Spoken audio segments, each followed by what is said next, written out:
Hello IIT aspirants, welcome to math book. मैं आपका teacher Nitin और आज इस वीडियो में हम कवर करेंगे real life optimization problems. Real life scenario पे बेस्ड क्वेश्चंस होते हैं तो मजा तो आता है ना भाई। तो आइए शुरू करते हैं।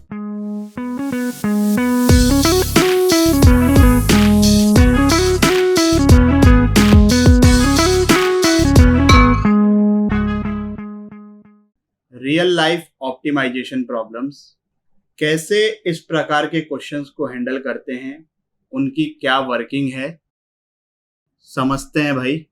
देखो, सबसे पहली स्टेप तो फिगर बना लो, है ना। फोटो बनाओगे तो क्वेश्चन कई बार अच्छे से समझ में आता है।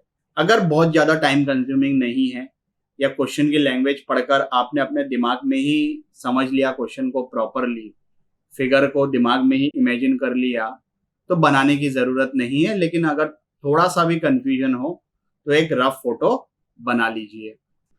जिस चीज को मैक्सिमाइज या मिनिमाइज करना है उसके हिसाब से इक्वेशन लिखिए। अब वो जो इक्वेशन लिखी है उसमें मल्टीपल वेरिएबल्स हो सकते हैं। हमारे लेवल पर हम जो डिफरेंशिएट करते हैं वो usually with respect to x करते हैं। तो वो जितने भी मल्टीपल वेरिएबल्स हैं उनमें कुछ एलिमिनेशन या सब्स्टिट्यूशन यूज करके पूरा ये जो एक्सप्रेशन के है उसको as a function of x create करिए और फिर करो उसको डिफरेंशिएट। मैक्सिमा मिनिमा तो हमको आता है। डिफरेंशिएशन से लैंग्वेज वाले प्रॉब्लम्स को सॉल्व करना सबसे कॉमन मेथड है, क्योंकि डिफरेंशिएशन वाला जो तरीका है वो सबसे ज्यादा वर्सेटाइल है। लेकिन कभी कभी लेंदी हो जाता है और उसके लिए कई बार हमारे पास कुछ अल्टरनेटिव मेथड्स भी होते हैं, जैसे AMGM वाली इनइक्वालिटी, रे ऑप्टिक्स। हम क्वेश्चन करेंगे, रे ऑप्टिक्स का यूज करेंगे। तो अभी एकदम से ऐसे टेंशन में मत आ जाना कि भाई फिजिक्स कहाँ से यूज कर ली, करेंगे वो चीजें भी। लेकिन ये जो अल्टरनेटिव मेथड्स हैं ये जरूरी नहीं है कि हर क्वेश्चन में एप्लीकेबल हो, या कई बार ऐसा होता है कि हमको दिखते नहीं है क्योंकि इनकी थॉट प्रोसेस जो है थोड़ी सी डिफिकल्ट होती है। कैलकुलेशन वाइज यूजुअली सिंपल होते हैं, बट जो अपना डिफरेंशिएशन वाला मेथड है वो तो यूनिवर्सल मेथड है, तो वो पता होना जरूरी है। और अगर वो आता है then you are good to go. इस सिंपल से क्वेश्चन को सॉल्व करिए 5 मिनट के लिए वीडियो को पॉज करके। चलिए भाई, क्या आंसर आरेला है 2r²। जिन लोगों का ये आंसर आ गया है सॉल्यूशन को स्किप कर दीजिए, जिन लोगों का नहीं आया है देख लीजिए भाई। अब ये एक सर्कल है जिसका रेडियस कैपिटल R है, तो डायमीटर कितनी हो गई इसकी 2r। पाइथागोरस थ्योरम से ये आ गया। हमें इस रेक्टेंगल के एरिया को मैक्सिमाइज करना है, मतलब ये वाली क्वांटिटी। अब यहाँ पर 2 वेरिएबल्स हैं, हमें चीजों को लाना है एक वेरिएबल के टर्म्स में। वो कैसे लेके आएंगे, ये रिलेशन हमने ऑलरेडी लिख लिया है। y को इन टर्म्स ऑफ x यहां से निकालकर यहां पर पटक देते हैं। वैसे रूट लेते हैं तो प्लस माइनस आता है, but x and y are non negative, इसलिए माइनस तो नहीं आएगा। अब इस चीज को हम करेंगे differentiate with respect to x, क्योंकि हमें एरिया को मैक्सिमम करना है।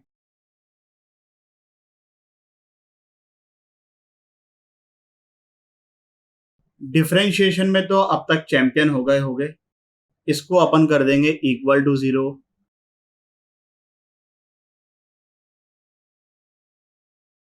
इसको इस साइड लेके गए, x की वैल्यू आ गई √2r। प्लस माइनस होता है लेकिन x नॉन नेगेटिव है तो माइनस नहीं लगाने का है। अब ये जो पॉइंट आया है ये क्रिटिकल पॉइंट है, इसमें कोई दिक्कत नहीं है। ये कैसे पता चलेगा कि ये लोकल मैक्सिमा है कि लोकल मिनिमा है। अपने पास फर्स्ट ऑर्डर डेरिवेटिव टेस्ट है, अपने पास सेकंड ऑर्डर डेरिवेटिव टेस्ट है। अब सेकंड ऑर्डर डेरिवेटिव टेस्ट लगाने के लिए सोचो कि इसको फिर से डिफरेंशिएट करना है। ये थोड़ा तो लेंदी एक्सप्रेशन है, फिर से डिफरेंशिएट करने में परेशान हो जाएंगे। तो ये जो चीज आई है इसको मैं यहीं सिंप्लीफाई करता हूं और अपन यूज करेंगे first order derivative test. Denominator तो हमेशा पॉजिटिव है। न्यूमरेटर को फैक्टराइज करें, पहले 2 कॉमन ले लेते हैं, तो इधर आएगा 2r² माइनस x², जिसके फैक्टर्स हो जाएंगे ये, और डिनोमिनेटर एज इट इज। अगर मैं x की वैल्यू √2r से थोड़ी सी कम लेता हूं तो ये क्वांटिटी पॉजिटिव है, मतलब f' a minus lambda positive है। और अगर मैं x की वैल्यू √2r से थोड़ी सी ज्यादा लेता हूं, मतलब f' a प्लस लैम्डा, तो वो नेगेटिव है। पॉजिटिव से नेगेटिव, मतलब ये जो चीज है वो क्या हो गई, लोकल मैक्सिमा। अब हमें ये पता है x² plus y² equal to 4r² है। x equal to √2r is local maxima, तो यहां पर x की वैल्यू पटक देता हूं,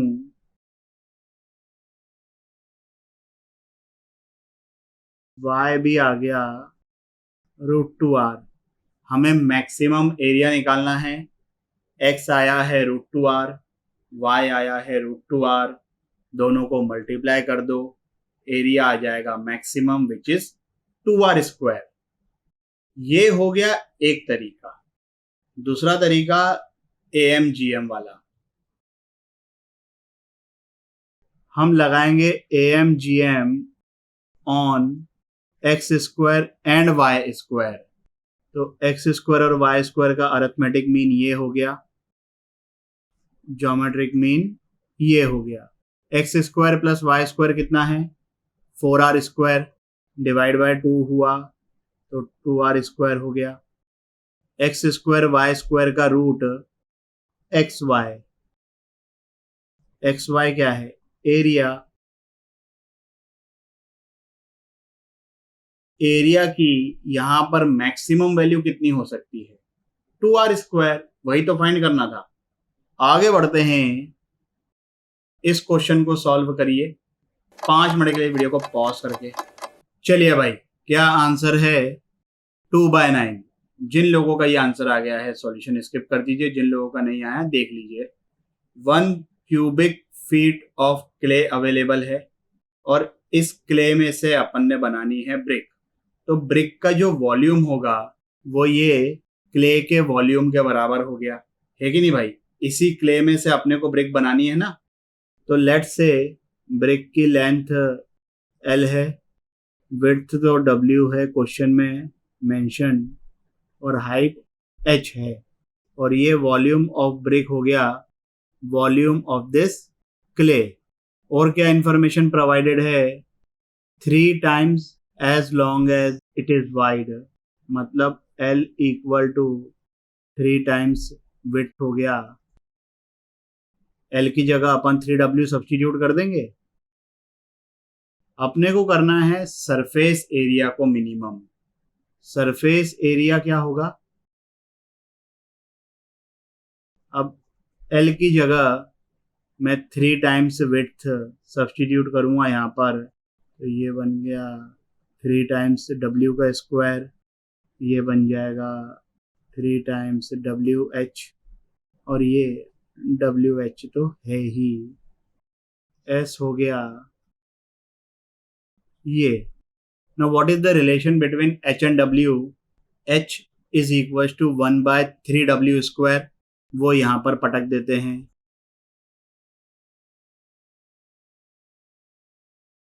अब हमें S को करना है मिनिमाइज, इसको कर देते हैं हम differentiate with respect to W। Critical point के लिए हम कर देंगे इसको इक्वल टू 0। W² को इस साइड लेके गए, 6 को इस साइड लेके गए, तो यहां से W³ की वैल्यू आ गई 2/9। As simple as that. क्या इस क्वेश्चन को अपन am greater than equal to gm से सॉल्व कर सकते हैं, लेकिन यहाँ पे जो सोचने का प्रोसेस है वो थोड़ा सा ट्रिकी है कंपेयर टू प्रीवियस प्रॉब्लम। हमें इस क्वांटिटी को मिनिमाइज करना है। ये 2 को भूल जाओ, मतलब ये ब्रैकेट के अंदर वाली क्वांटिटी को मिनिमाइज करना है। अब अगर मैं इन दोनों क्वांटिटीज में am greater than equal to gm लगाता हूं तो लेफ्ट हैंड साइड पर भी w है, राइट हैंड साइड पे भी w आ जाएगा। भाई कहीं ना कहीं तो हमको कुछ ना कुछ कांस्टेंट चाहिए ना, ताकि हम बोल पाए कि ये इसकी मैक्सिमम वैल्यू है, ये इसकी मिनिमम वैल्यू है। तो यहाँ पर हम थोड़ा सा स्मार्टली प्ले करेंगे। ये w स्क्वायर है तो इसको मैं ब्रेक करके लिखता हूँ इस तरीके से, और अब इन 3 क्वांटिटीज में हम लगाएंगे am greater than equal to gm। ऐसा करने से फायदा क्या हुआ कि जब ये तीनों क्वांटिटीज मल्टीप्लाई होगी, न्यूमरेटर में w स्क्वायर है, डिनोमिनेटर में भी w स्क्वायर है, w का काम तमाम हो गया। am greater than equal to gm में इक्वलिटी कब होल्ड करती है? जब नंबर्स इक्वल होते हैं। 2/3w 2/3w ये दोनों तो इक्वल हैं, ये बचा तो उन दोनों को भी इक्वल कर देते हैं। w को इस साइड लेके गए, 3 को इस साइड लेके गए, तो ये वैल्यू आ गई 2/9। बात समझ में आई? आगे बढ़ते हैं। ये बहुत ही इंटरेस्टिंग क्वेश्चन है। पॉइंट सी पर अपना हीरो राज मल्होत्रा मैडेलिन बजा रहा है। मुझे नहीं पता कि ऐसे कितनी जोर से बजा रहा है कि दूर हवेली में सिमरन को उसकी आवाज सुनाई दी, लेकिन we are not going into the technicalities. सुनाई देती है और सिमरन हवेली से भागते हुए आती है। इस पॉइंट ए पर आके वो गिर जाती है और उसकी नजर पड़ती है राज पर, जो यहाँ पर खड़ा है बाहें फैलाए। राज की कंडीशन ये है कि भाई सिमरन ही मेरे पास आएगी, मैं सिमरन के पास नहीं जाऊंगा, मैं ऑलरेडी लंदन से ट्रेवल करके आया हूं और थक गया हूं।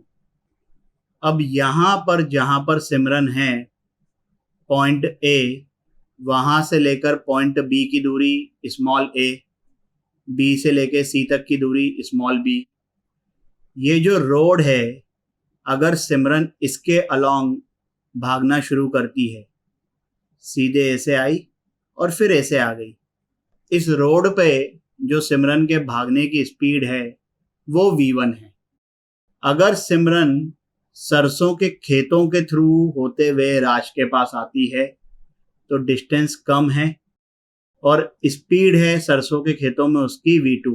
रोड पे ऑब्वियसली स्पीड ज्यादा है, डिस्टेंस भी ज्यादा है। सरसों के खेतों में स्पीड कम है, डिस्टेंस भी कम है। सिमरन क्या करती है, कुछ डिस्टेंस वो ट्रेवल करती है रोड पे और कुछ डिस्टेंस वो ट्रेवल करती है सरसों के खेतों के थ्रू। और वो किस पॉइंट पे टर्न लेती है, ये जो पॉइंट डी है वहां पर वो टर्न लेती है इस तरह से कि जो टाइम लग रहा है उसको इस पॉइंट से लेकर इस पॉइंट तक आने में वो मिनिमम है। क्योंकि भाई सिमरन का टारगेट क्या है कि राज इतनी दूर से आया है, बेचारा मैडेलिन बजा रहा है, थक गया है, तो सिमरन का कर्तव्य बनता है कि वो राज के पास पहुंचे in the fastest possible way. तो आपको फाइंड करनी है ये distance AD for which the time taken by Simran to meet Raj is minimum. Solve करिए इस क्वेश्चन को 10 मिनट के लिए वीडियो को पॉज करके। चलिए भाई, आंसर नहीं लिखेंगे, डायरेक्टली सॉल्व करेंगे और इसको हम सॉल्व करेंगे 2 अलग अलग मेथड्स से। पहला अपना कन्वेंशनल डिफरेंशिएशन वाला मेथड, और क्योंकि ये रोड पे है, यहाँ पर स्पीड कितनी है v1, तो ये जो टाइम है a से d तक पहुंचने का, that is distance upon speed. और फिर d से सिमरन ने टर्न मारा और सरसों के खेतों में गई, तो D से लेके C तक का डिस्टेंस कितना होगा भाई? ये जो BC है डिस्टेंस, वो स्मॉल b है, और ये जो BD है डिस्टेंस a माइनस एक्स है, तो DC हो गया दिस। तो ये जो DC वाले पार्ट में ट्रैवलिंग टाइम है वो क्या हो जाएगा, this distance DC upon speed in the सरसों का खेत, which is V2। Total time कितना लग रहा है, this plus this, T1 x by V1 T2 DC which is this upon V2, और इसको करते हैं हम differentiate with respect to x। Obviously root का डिफरेंशिएशन 1/2 रूट ऑफ दिस पूरा एक्सप्रेशन, और उसके बाद चेन रूल के हिसाब से a minus x the whole square का डिफरेंशिएशन। ये V2 एज इट इज, और ये अंदर वाली क्वांटिटी का differentiation 2 into a minus x, और माइनस एक्स का डिफरेंशिएशन -1। इसको हम कर देंगे इक्वल टू 0। ये 2 से 2 कट जाएगा,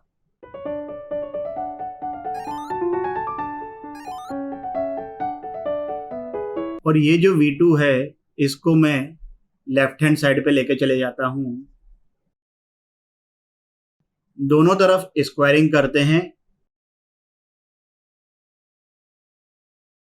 बट टेक्निकली सॉल्व तो हो गया है, सिर्फ x की वैल्यू निकालनी है। फिर से क्रॉस मल्टीप्लाई करते हैं। यहां पर जब ब्रैकेट ओपन होगा तो V2 square into a minus x का होल स्क्वायर होगा, उसको मैं इस साइड लेके जाता हूं। तो लेफ्ट हैंड साइड पे हमारे पास सिर्फ बचेगा ये, और राइट हैंड साइड पर ये। अब बस सिंप्लीफाई करना है, दोनों तरफ स्क्वायर रूट लिया और इसको मैं इधर डिनोमिनेटर में शिफ्ट कर देता हूं, तो ये आ गया a माइनस एक्स के इक्वल। हमको निकालना है x AD। बात समझ में आई। अब इसको हम सॉल्व करेंगे रे ऑप्टिक्स से। Light travel by the fastest path, तो अगर सिमरन वही पाथ फॉलो करे जो लाइट फॉलो करेगी, तो सिमरन राज के पास फास्टेस्ट तरीके से पहुंच जाएगी, और लाइट जो होती है वो फॉलो करती है laws of reflection, laws of refraction. Refraction क्यों? क्योंकि यहाँ पर ये जो पाथ हैं, एक तो ये रोड और एक ये खेत, वो पाथ में स्पीड अलग अलग है, और रिफ्रैक्टिव इंडेक्स स्पीड पे डिपेंड करता है। तो चलिए भाई, हम लगाएंगे यहाँ पर स्नेल्स लॉ। क्या है Snell's law? μ1 sin θ1 is equals to μ2 sin θ2। Mu क्या होता है? Speed in vacuum divided by speed in the medium. अब देखो भाई, ये नॉर्मल है, तो ये एंगल कितना 90 डिग्री, θ1 हो गया 90 डिग्री, इसको अपन बोल देते हैं थीटा, तो θ2 हो गया थीटा। अब μ1 की जगह आएगा c/v1, क्योंकि यहां पर स्पीड क्या है v1 sin 90, इस मीडियम में स्पीड v2 है, sin 90 की वैल्यू 1, c से c कटा, v2/v1 is equal to sin theta. sin theta क्या है? ये परपेंडिकुलर, मतलब ये तो BD के इक्वल हो गया, जो कि a माइनस एक्स है, हाइपोटेनियस DC। ध्यान से देखो तो ये एक्सप्रेशन हमको डिफरेंशिएट करने के बाद भी मिला था। ये जो एक्सप्रेशन हमको पहले डिफरेंशिएट करके मिला था, वो यहाँ पर इजीली रे ऑप्टिक्स लगा के मिल गया। बात समझ में आई? इस वीडियो के लिए बस इतना ही। आशा करता हूं कि आपको ये टॉपिक भी अच्छे से समझ आया होगा। अगर समझ में आया हो तो लाइक, कमेंट, सब्सक्राइब करें और अपने दोस्तों के साथ भी शेयर करें। अगले वीडियो तक के लिए सावधान रहें, सुरक्षित रहें। जय हिंद।